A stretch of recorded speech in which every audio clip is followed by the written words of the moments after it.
आज हम फिजिक्स में निरक्षीय स्थिति के बारे में पढ़ेंगे। ठीक है, इससे पहले हम लोग अक्षीय स्थिति के बारे में नॉलेज ले चुके हैं, तो अब आज निरक्षीय स्थिति के बारे में पढ़ेंगे। तो क्वेश्चन ये रहेगा कि किसी बिंदु यानी निरक्षीय स्थिति में किसी बिंदु पर विद्युत क्षेत्र की तीव्रता के लिए व्यंजक स्थापित करना है। ठीक, तो निरक्षीय स्थिति का डायग्राम इस प्रकार से बनेगा। देखिए, हम मान लेते हैं कि ए भी क्या है, एक विद्युत द्विध्रुव है जो प्लस क्यू तथा माइनस क्यू आवेश से मिलकर बना है, जिनके बीच की दूरी कितनी है, 2a। ठीक, इसके निरक्षीय स्थिति कहने का मतलब जिस बिंदु पर हमें विद्युत क्षेत्र की तीव्रता ज्ञात करनी है वो दिए गए द्विध्रुव के लंबार्धक स्थिति में हो। मान ले यहाँ पे p पे ज्ञात करनी है, तो p कहाँ होनी चाहिए, यहाँ पे। ठीक, लंबार्धक मतलब 90 डिग्री एंगल भी रहना चाहिए और दोनों साइड से आधा आधा रहना चाहिए, यानी कि 2a है तो यहाँ पे a भी रहेगा, यहाँ पे भी a रहेगा। आ गई बात समझ में, कोई तकलीफ? तो हमने माना कि ये भी एक विद्युत द्विध्रुव है जो प्लस क्यू तथा माइनस क्यू आवेश से मिलकर बना है। इसकी टोटल लंबाई 2a है तथा इसके मध्य बिंदु O से निरक्षीय स्थिति में r दूरी पर एक बिंदु P है जहां हमें विद्युत क्षेत्र की तीव्रता ज्ञात करनी है। तो जो हमारे प्लस क्यू के कारण तीव्रता है वो होगी E1, माइनस क्यू के कारण तीव्रता होगी वो होगी E2। ठीक, इन दोनों का जो परिणामी निकलेगा होगा आपका। आ गई बात समझ में? ठीक है, अब मान लो यहाँ पे थीटा एंगल क्रिएट करता है, ये भी थीटा एंगल क्रिएट करता है, तो टोटल एंगल कितना हो जाएगा आपका, 2 थीटा। क्लियर? यहाँ तक के ये हमारा कॉन्सेप्ट क्लियर हो गया कि हमने माना कि ए भी एक विद्युत द्विध्रुव है जो प्लस क्यू तथा माइनस क्यू आवेश से मिलकर बना है। क्लियर यहाँ तक के? ठीक है, इसकी लंबाई 2a है, इसके मध्य बिंदु O से r दूरी पर बिंदु P है जहां हमें विद्युत क्षेत्र की तीव्रता ज्ञात करनी है। ठीक है, तो आप देखेंगे कि हम सब जानते हैं कि अगर हम प्लस क्यू के कारण निकालते हैं बिंदु P पर विद्युत क्षेत्र की तीव्रता, तो वो निकलेगा E1 = 1/4 pi epsilon 0 Q upon, अब देखिए बिंदु P पर किसकी वजह से निकाल रहे हैं, Q की वजह से, तो यहाँ पे क्या आ जाएगा, a P का स्क्वायर आ जाएगा। इसका इक्वेशन क्या मान लेना आप लोग फर्स्ट। उसी प्रकार से जब आप माइनस क्यू के कारण तीव्रता निकालेंगे तो जो आपका E2 है वो होगा आपका 1/4 पाई एप्सिलॉन 0 Q अपॉन, अब देखिए किस माइनस क्यू कहाँ पे है, बिंदु B पे है, P पे निकालना है, BP का क्या हो जाएगा, वो स्क्वायर हो जाएगा, ये हो गया आपका BP का स्क्वायर। आ गई बात समझ में? ठीक है, तो देखिए हम देखेंगे कि E1 और E2 में दो चीजें बस अलग है, A और AP और BP, बाकी सब कुछ सेम है। तो देखिए आप, हमने ये माना है कि बिंदु P दो द्विध्रुव के लंबार्धक परिस्थितियों में है। लंबार्धक मतलब ये समद्विबाहु त्रिभुज की भांति कार्य करेगा, ये और ये दोनों क्या रहेंगे, उसके बराबर रहेंगे, मतलब AP और BP भी आपस में क्या रहेगा, बराबर रहेगा। तो चूंकि AP बराबर है आपके BP के, आ गई बात समझ में, AP बराबर है आपके BP के, दिन कंडीशन में तो अगर AP BP दोनों आपस में बराबर है तो आपका E1 और E2 आपस में बराबर हो जाएगा। तो हम देखेंगे कि E1 और E2 दोनों आपस में बराबर है तो हमारी परिणामी तीव्रता निकलेगी कैसे। आ गई बात समझ में? तो परिणामी तीव्रता निकालने के लिए कुछ चीजें क्लियर करते हैं। अब परिणामी तीव्रता निकालने के लिए फॉर्मूला जनरेट करते हैं। ठीक है, इसके परिणामी तीव्रता निकालने के लिए फॉर्मूला होगा आपका,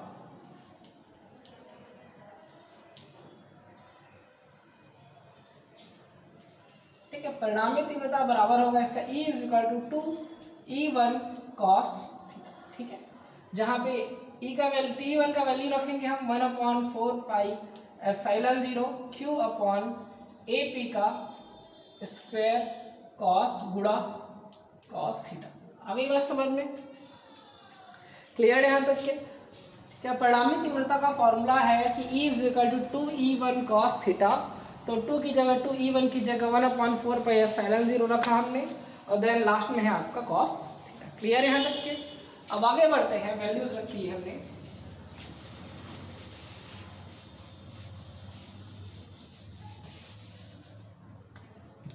आगे देखिएगा कि वैल्यूज हो गया आपका, उसको हम क्या मान लेते हैं, इक्वेशन फर्स्ट। ये हमारा इक्वेशन फर्स्ट है। अभी हमको AP और cos थीटा का वैल्यू निकालना है क्योंकि हमारे पास पहले से उपलब्ध नहीं है। तो देखिए AP किस साइड है आपका, AP इस साइड है, तो ये वाला ट्रायंगल लेंगे हम, A ओ पी वाला, ठीक है। तो हम त्रिभुज AOP में क्या करना है, देखिए त्रिभुज ए, अब सिंपल सी बात है, यहाँ पे 90 डिग्री का क्रॉसवर्ड लगेगा तो आप यहाँ पे पाइथागोरस थ्योरम लगा सकते हैं।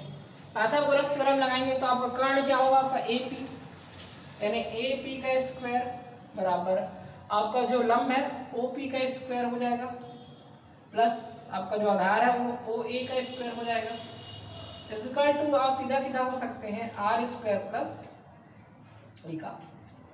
ये आपका AP का स्क्वायर का वैल्यू मिल गया। और आप थोड़ा और आगे बढ़े तो आप स्क्वायर ट्रांसफर करिए तो सामने वाले में रूट लगता है, और रूट नहीं लगाएंगे तो आप सीधा सीधा लिख सकते हैं R square A square the power of 1/2। ठीक है, ये क्यों निकाला गया है ये हम बाद में बताएंगे, ठीक है। ये निकल गया हमारा AP स्क्वायर का वैल्यू। अब cos थीटा चाहिए, तो cos थीटा बराबर क्या होता है,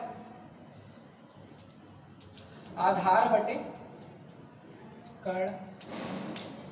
तो cos थीटा बराबर आधार क्या होगा, आधार A है, कर्ण क्या है, तो कर्ण AP है, और AP का वैल्यू ये निकाल रखा है हमने, इसीलिए इसको निकाले थे।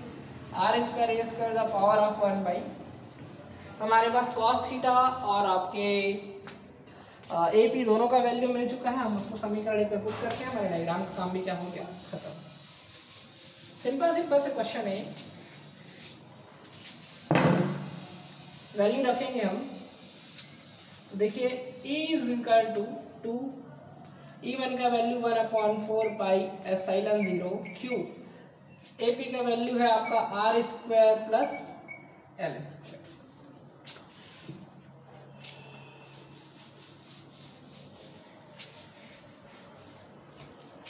ठीक है, क्रॉस cos थीटा का वैल्यू है आपका A upon R square plus L square the power of 1/, ठीक है। 2 cross Q cross A is equal to होता है आपका P, द्विध्रुव आघूर्ण, तो सीधा सीधा रख देंगे आप उसका वैल्यू 1/4 पाई एप्सिलॉन 0 P, क्योंकि Q क्रॉस 2A बराबर क्या होता है P। मैं कल एक क्वेश्चन में अच्छी स्थिति में पढ़ाते L किया था लंबाई को, तो 2L था, तो इससे कोई प्रॉब्लम नहीं होता है। R square plus L square की घात 1 है, उसका आधा है, तो कितना हो जाएगा 3/2, क्योंकि समान आधार वालों की घातों गुणा करते हैं, घातें जुड़ती हैं, तो R square plus L square का पावर ऑफ 3/2 न्यूटन प्रति कूलम्ब। आ गई बात समझ में, ये हो गया आपका क्लियर आंसर। अब इसमें आप कंडीशन लगा सकते हैं, यदि आपका 2A is less than 2R तो A को आप उपेक्षित कर सकते हैं,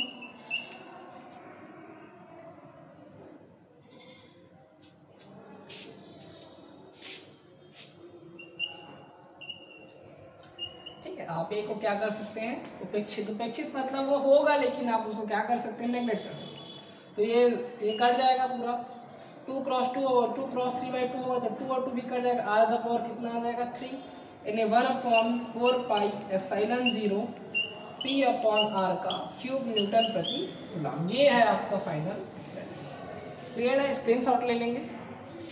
आगे बढ़ते हैं, देखिए ये आपकी क्लासेस की तरह हो रहा है, ये यूट्यूब में डालना, इसका मकसद लाइक्स लेना नहीं है, आपको समझ में आनी चाहिए। जैसे कि मैं रफ वर्क का समझा रहा हूँ, आपको ऐसा समझ में आना चाहिए।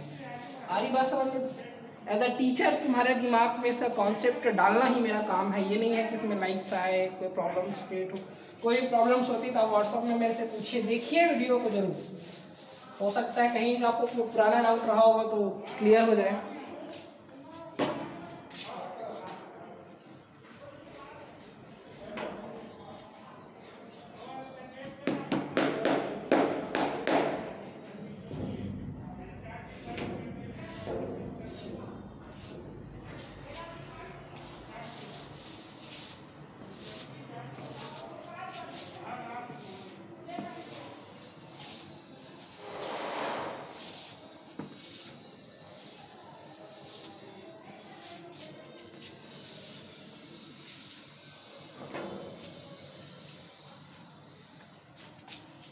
चलिए नेक्स्ट टॉपिक है हमारा प्रत्यानयन बल युग्म का आघूर्ण।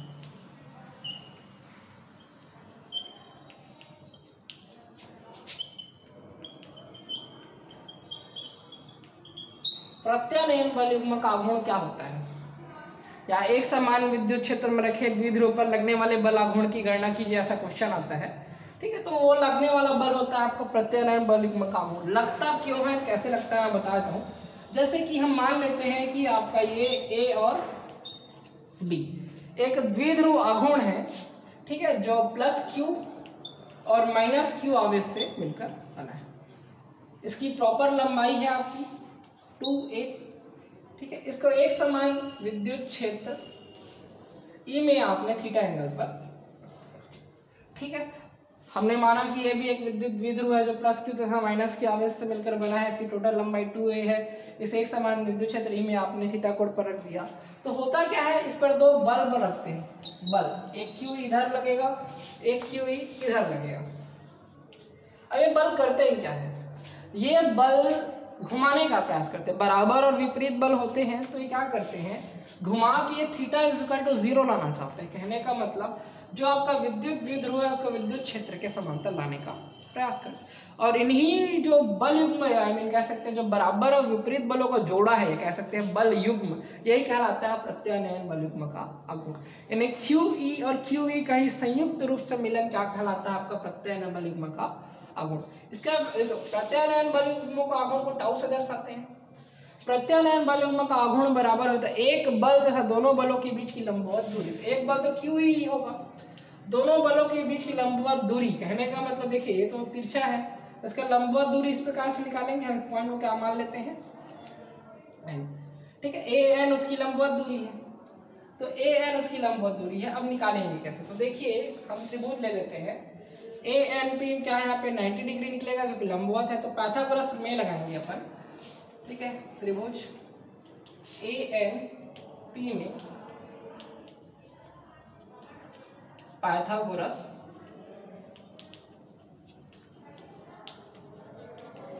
प्रमेय, तो पाइथागोरस प्रमेय लगाएंगे तो आपका टाउ इज इक्वल टू क्या होगा, क्यू ई क्रॉस AN का वैल्यू क्या आएगा, तो देखिए उसको बाद में करिएगा, पहले लगाओगे इसमें साइन थीटा निकालिएगा, ठीक है। पाइथागोरस प्रमेय लग जाता है, समझिए, सीधा सीधा साइन थीटा निकालिएगा। साइन थीटा बराबर क्या होता है, लंब बटे कर्ण। इसका लंब क्या है आपका AN, कर्ण क्या है आपका AB, ठीक है। AN बटे AB रहेगा। AN का वैल्यू निकालना, AB ट्रांसफर कर दीजिए, तो आपका AN बराबर क्या आएगा, AB साइन थीटा, ठीक है। तो AN इज इक्वल टू क्या हो जाएगा, AB का वैल्यू है 2a साइन थीटा हो जाएगा। अब इसको उठा के हम समीकरण 1 में रखेंगे और हमारा आंसर आ जाएगा।